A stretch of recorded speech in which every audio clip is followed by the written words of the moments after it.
Assalamualaikum warahmatullahi wabarakatuh.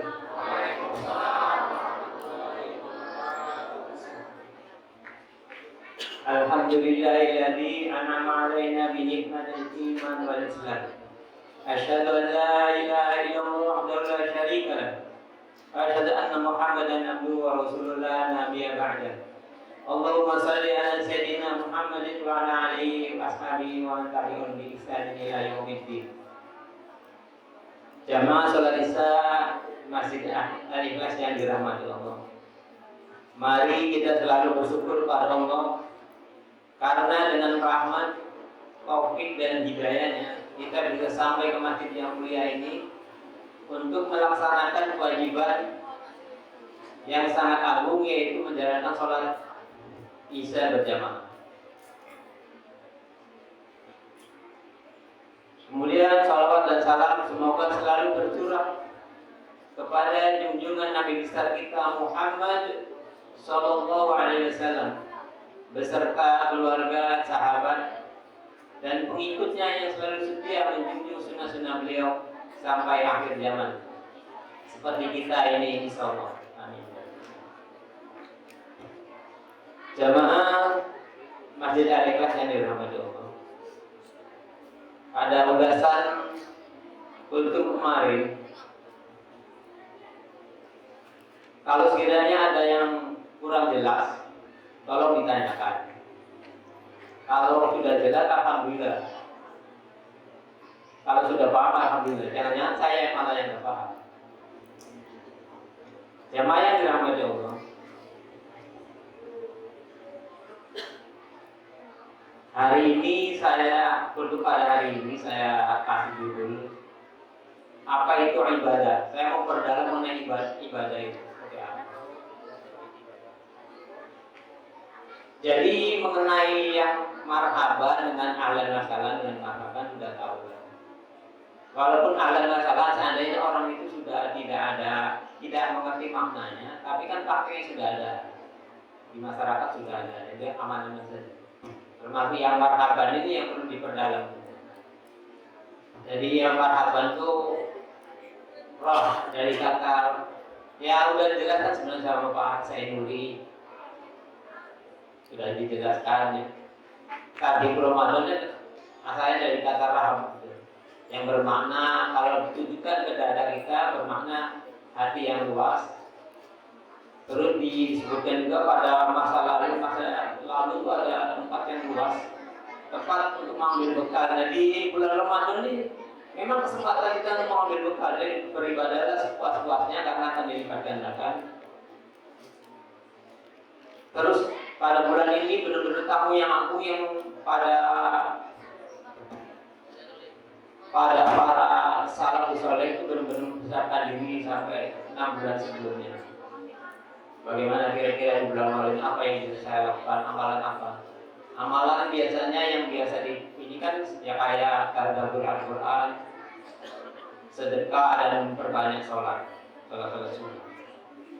Kemudian ada wiridan seperti mensucikan Allah dengan bacaan ini apa sih? Ya subhanallah, ada yang ini baca Subhanallah itu sama aja. Terus habis itu istighfarnya beda kalau bulan puasa ini. Allahumma innaka afuwwun karim, tuhibbul afwa fa'fu ya karim. Terus kita bermohon untuk dimasukkan ke dalam surga dan terhindar dari siksa neraka. Allahumma inna nas'aluka ridhaka wal jannah wa na'udzubika min sakhatika wan nar. Nah itu wiridan harus terus diingat. Tapi ada lagi empat hal yang 2 hal bikin Allah ridho dan 2 hal itu harus kita dapatkan. Pertama kita bersadar, kedua kita beristighfar, kemudian kita berdoa untuk dimasukkan ke dalam surga dan terhindar dari api neraka. Sama aja, tapi itu ada hadisnya, ada yang pakai. Tapi saya bukan ingin memperjelaskan itu untuk kalau insya Allah kalau masih ada umur dan Allah bisa memberi modal saya untuk menjelaskan, insya Allah saya jelaskan. Ibadah asalnya dari kata abd yang maknanya patuh. Patuh itu didasari atas 3 hal. 1, takut, 2, harap, dan 3, cinta. Ibadah itu dilakukan atas dorongan iman. Jadi dilakukan sepenuh hati. Ibadah adalah suatu perbuatan yang dilakukan dengan rasa takut yang sungguh-sungguh atau kagum yang sungguh-sungguh kepada sesuatu yang zatnya hakikat zatnya tidak diketahui. Jadi secara logika, nggak mungkin seseorang itu beribadah atau menyembah selain Allah itu nggak masuk akal. Logikanya bisa ketemu. Misalnya kita menyembah batu, hakikat zatnya kan jelas batu.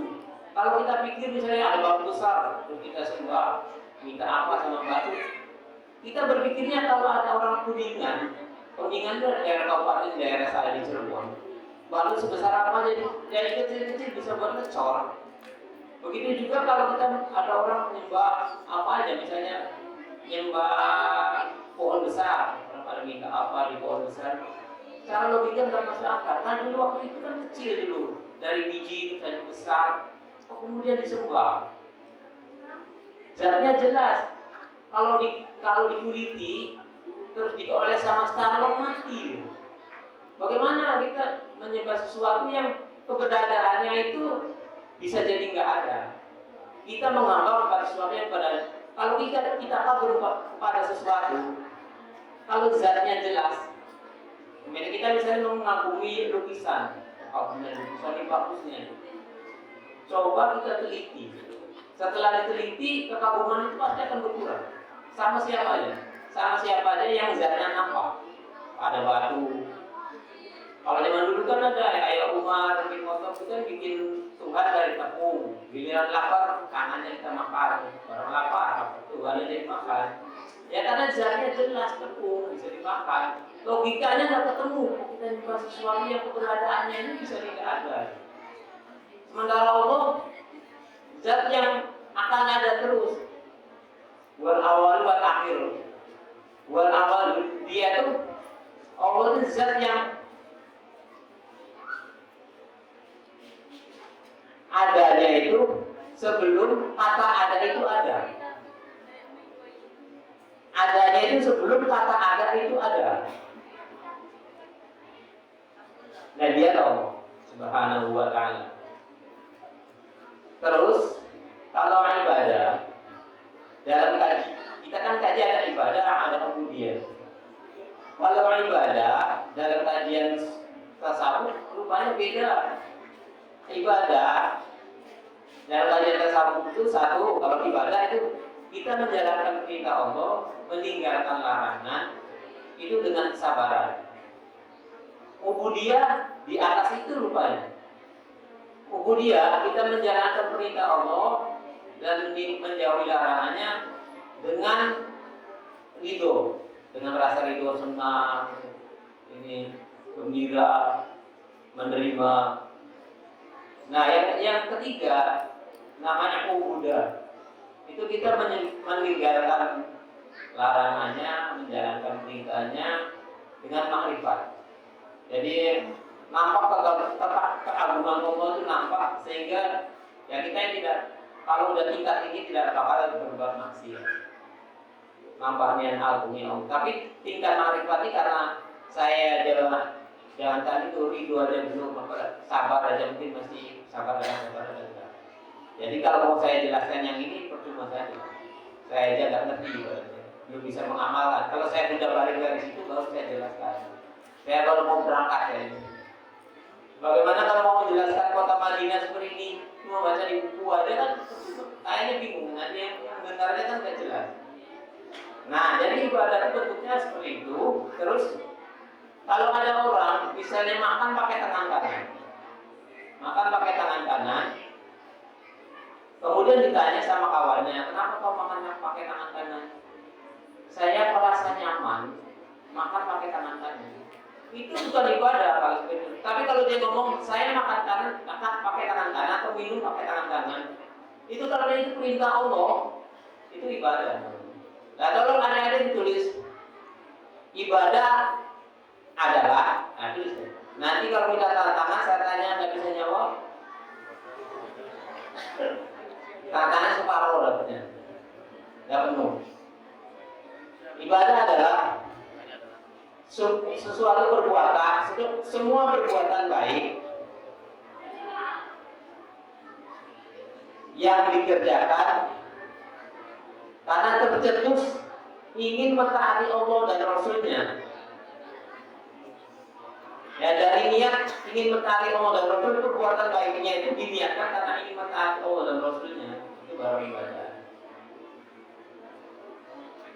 Jadi ibadah dalam Al-Quran wa ma khalaqul jinna wal insa illa liya'budun, itu makna ibadah secara keseluruhan 24 jam.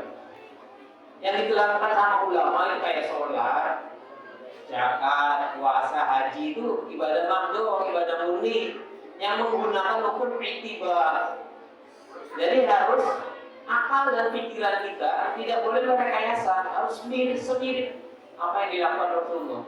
Kita harus mentaati Allah sesuai apa yang diperintahkan Allah dan atau dilakukan Rasulullah. Seperti itu kalau ibadah murni. Nah, kemudian ibadah lainnya itu ibadah yang boleh kita ini, karena ibadah murni itu jumlah, waktu, tempat sudah ditentukan. Jadi nggak boleh kita merekayasa, matikan pikiran kita. Apa yang dibilang Allah seperti ini, seperti ya, sholatlah kamu seperti aku sholat, ya, seperti itulah. Puasa aja kan, lakukanlah sesuai perintah. Itu ibadah murni. Nah, ibadah yang lain bisa rekayasa kan. Tapi ada tujuan adanya agama diturunkannya, ada tujuannya. Harus maqasid asyariyah, artinya tujuan agama aja. Ada tujuannya. Tujuannya agama itu diturunkan ada 5 tujuan. Satu, menjaga agama, jiwa, akal, nasab atau kehormatan, dan harta. Jadi kalau misalnya ada bom bunuh diri, gitu, berarti dia menjaga jiwa, berarti bukan Islam. Gitu. Orang yang membunuh itu berdosa besar. Orang yang bunuh diri itu dosanya besar karena dia tidak menjaga jiwa. Kedua, menjaga akal. Orang yang mabuk itu dosa besar. Terus tingkat orang ini kena tanggung jawab agama atau mukallaf, itu akalnya harus normal dulu. Orang yang akalnya nggak normal, orang gila nggak ada tanggung jawab agama, dia nggak ada dikenai siksa. Kemudian menjaga harta atau nasab keturunan, orang yang melakukan perzinahan pasti dosa besar. Orang menjaga harta, orang yang menjaga harta kemudian dia terbunuh, kalau dia terbunuh itu hukumnya sahih. Terus orang yang main judi walaupun kecil-kecilan 10.000, 5.000 itu dosanya besar karena dia nggak menjaga harta.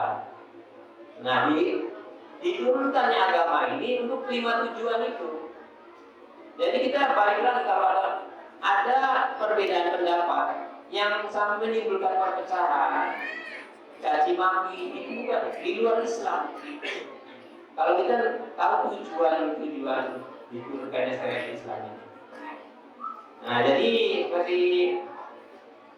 seperti orang doa, misalnya doa kan udah disuruh sama ulama kan, seperti Bismillahirrahmanirrahim, alhamdulillah, terus ada salatan dunia, kan salawat, kan disuruh sama ulama. Sebenarnya doa itu kan hidupnya ibadah.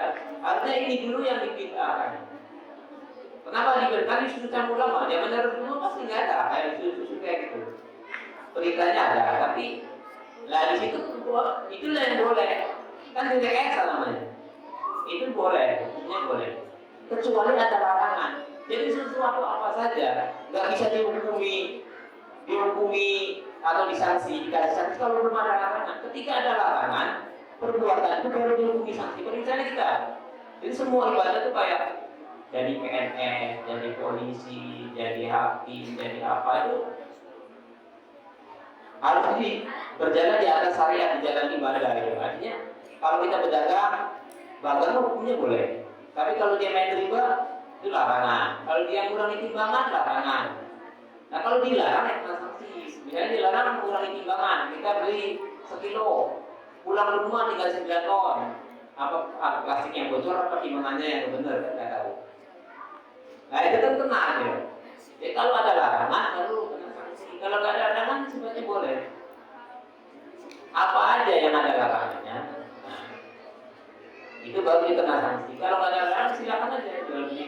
Orang mencari harta sebanyak-banyaknya, itu boleh. Tapi penuhi haknya, zakatnya, sedekahnya. Boleh itu dalam artian boleh. Kalau harta itu antara harta yang halal, yang bukan hasil dari mencuri, nggak apa-apa. Kalau jangan cari harta itu namanya pembunuhnya. Akhirnya menang orang di luar sana. Dari Medan sampai Bengkulu ini, yang punya ribuan hektar orang mana ini? Gara-gara misalnya kredit, nggak boleh kredit, misalnya kan? Kredit asal pakai bunga bank yang kecil. Terus kalau yang namanya utang dalam pandangan Islam itu paling ujung misalnya, jangan sampai mencuri. Nah baru kita boleh utang. Atau misalnya kita pengen usaha ini hasilnya lumayan, minjem sama tetangga, kan bisa saudara juga nggak bisa bantu. Ya boleh pinjam sama BRI. Ada yang BRI Syariah, ada yang BI, ada yang Amarat. Kalau yang itu nggak bisa juga ya, maksa cari yang agak ringan lah, jadi yang membebani kita. Akhirnya karena kita pikiran kita nggak boleh kredit, nggak boleh apa. Kalau di luar sana kredit namanya dia triliunan. Akhirnya semua Indonesia orang mana itu? Orang Islam mau bukan? Ya ada orang Islamnya ada, tapi kan sebagian kecil. Mereka yang banyak mata sipit perlu dibuka matanya biar agak lebar, biar mata sipit lagi. Tapi nggak apa-apa, dia orang Indonesia sekarang. Siapa aja yang bisa menguasai harta dengan jalannya hak, ya silakan aja. Jadi mereka biasanya kong kali kongan. Giliran kita mau pinjam ke bank, banyak alasan, ini, biar mereka langsung cair. Seperti itu. Mana kita kuasai juga bang orang Islam ya. Tapi syaratnya jalan terakhir yang namanya utang. Jangan sampai kita nyuri punya orang, ambil hak orang. Jangan terpaksa. Kalau nggak terpaksa, giliran kita nggak tahu ekonomi, nggak tahu menjalankan usaha, minjem. Akhirnya teteran rumah jual kan. Nah itu kalau itu semua dalam 24 jam ibadah, kalau dalam rangka yang itu bisa hari-hari tadi dalam rangka mentaati Allah dan Rasulnya itu dengan niat itu kita melakukan sesuatu dengan niat ingin mentaati Allah dan Rasulnya, itu namanya ibadah. Kalau ada orang yang naati orang tua, hormat kepada orang yang lebih tua, taat kepada majikan atau apa misalnya, itu bukan ibadah. Tapi kalau kita taat kepada orang tua atas dasar ini, saya taati karena ini perintah Allah. Nah itu baru ibadah. Kalau kita taat enggak masuk ibadah. Sama aja orang yang terus kalau ibadah murni, seperti misalnya di sini ada orang kongko, ada orang kongko, ada. Siapa orang kongko? Enggak tak. Di kongko sholat subuhnya ada berapa rakaat di kongko? Masih 2 ya. Nah kalau 8 rakaat sama 2 rakaat itu bagus mana? Secara logika ya bagus mana? Bagus 8.000 sama 2.000. Apa 8 juta sama 2 juta? Iya kan? Nah kalau benar itu harus menurut umum, menurut rekayasa kita. Nah itu yang juga ada makhluk itu nggak boleh direkayasa. Main subuh 2 rakaat kecil pahalanya enak 8. Ada lagi kejadian di daerah Jawa Barat. Sholat itu jadi habis sholat subuh, sholat zuhur, sholat asar, maghrib bisa itu juga rakaat. Alasannya apa? Alasannya masa sholat di kredit subuh 2 rakaat, zuhur lagi siang 4 rakaat, semua kredit.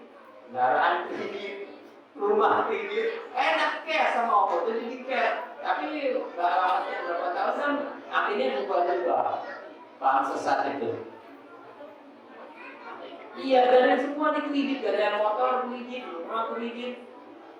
Sholat maka dikredit sama Allah, kulitnya dikredit. Kayak saja langsung habis sholat subuh, sholat zuhur, kreditkan apaan tuh? Gak betul. Jadi dia udah sholat belum? Pas lagi azan zuhur itu sama kawan satu kantornya udah sholat belum? Sudah ada. Nah ini kan baru azan, udah ada di pagi. Kalau rupanya di casing langsung pagi ini. Nah itu nggak bisa direkayasa itu karena waktu nggak boleh direkayasa. Akal pikiran kita matikan, ikuti apa yang dulu perintahkan. Nah itu baru. Ya masalah ibadah kira-kira ada yang ditanya nggak? Kira-kira ada yang kurang jelas? Kalau misalnya saya kurang lurus, tolong diluruskan. Nah terus aku mau cerita sedikit.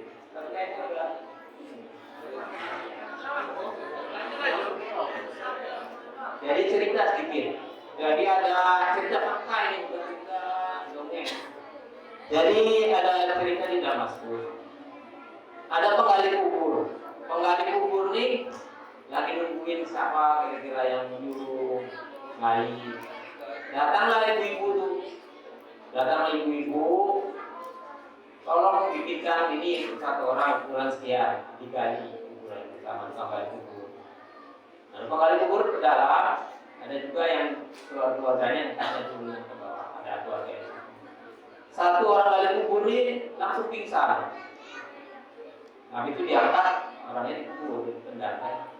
Pas bangun apa pingsan ya dia jelaskan katanya pas dia diturunkan misalkan di tanah langsung berubah jadi taman. Ada orang datang mengambil jenazahnya dibakar.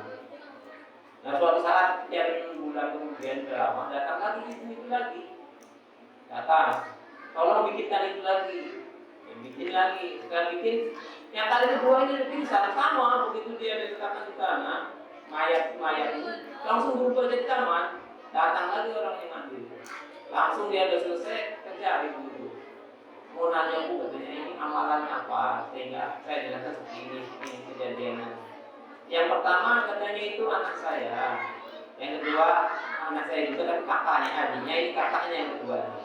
Nah, ini anak saya ini kerjanya cari ilmu agama. Nah yang kedua ini tukang yang biayai adiknya cari ilmu ini. Cari ilmu kan nggak bisa ada duit. Namanya cari ilmu. Kalau udah kayak ustaz kayak gini kan bisa dapat duit. Kalau cari ilmu belum. Nah tapi niatnya itu untuk memperbaiki amal. Bukannya ini pengen kayak refleksi lihat orang berilmu, orang apa enggak, memperbaiki amal. Nah seperti itu hebatnya ilmu. Ya ilmu kan ada ininya. Terus ada kayak mana Ustaz Dikir? Ustaz Dikir kan ngomong kayak gini. Barang siapa yang dikehendaki Allah kebaikan, maka akan difahamkan masalah agamanya. Kalau dalam bahasa Arab kan man, barang siapa atau siapa saja yuridillahu bihi, dikehendaki oleh Allah baginya khairan kebaikan, yufaqihi fid din, akan dipahamkan kan.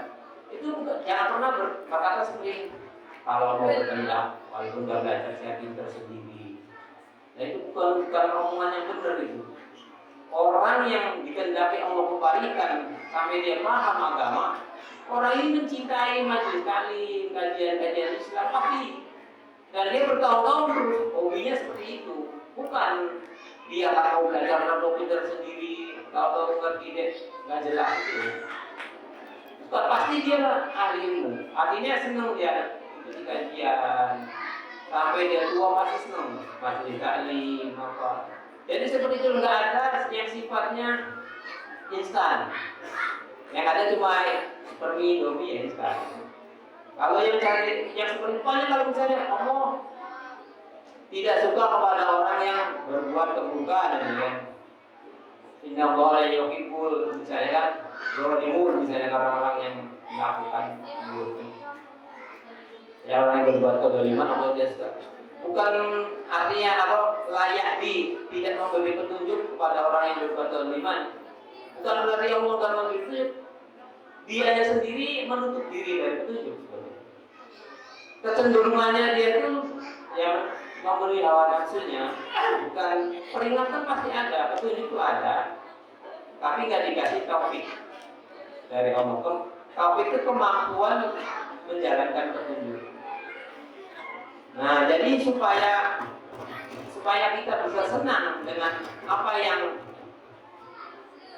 Allah perintahkan kepada Rasul dan Rasul perintahkan kepada kita, ada hadis yang bunyinya seperti ini.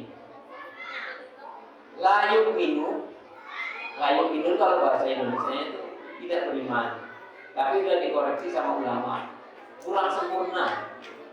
La yu'minu ahadukum, tidak sempurna iman seseorang di antara kalian, hatta yakunu, sampai yakunu hawahu, sampai membiasakan kecenderungannya, hobinya,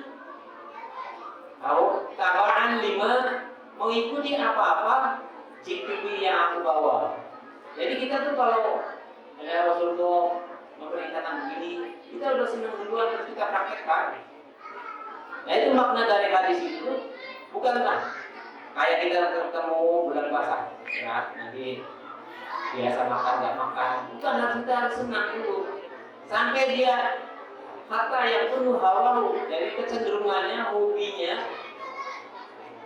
itu senang dengan apa yang Rasulullah bawa, apa yang Rasul perintahkan, yang Rasul kasih nasihat kepada kita. Nah, kalau kemudian kita sudah mencintai, semua jadi ringan. Kerjaan yang kita cintai, kita senangi, walaupun seberat apapun jadi ringan. Nah, kalau kita tidak membiasakan diri seperti itu, semua jadi berat. Giliran ada imam, bacanya panjang, panjang niatnya deh. Ada jangan seperti itu. Kalau kita nikmati karena bacaan di sholat, itu pahalanya berlipat-lipat. Soal imam bacaannya bagus nggak bagus, ya terima aja. Kalau mau bagus ya sholatnya di masjid Baidenza. Kalau nggak imam dari sana pindahkan ke sini.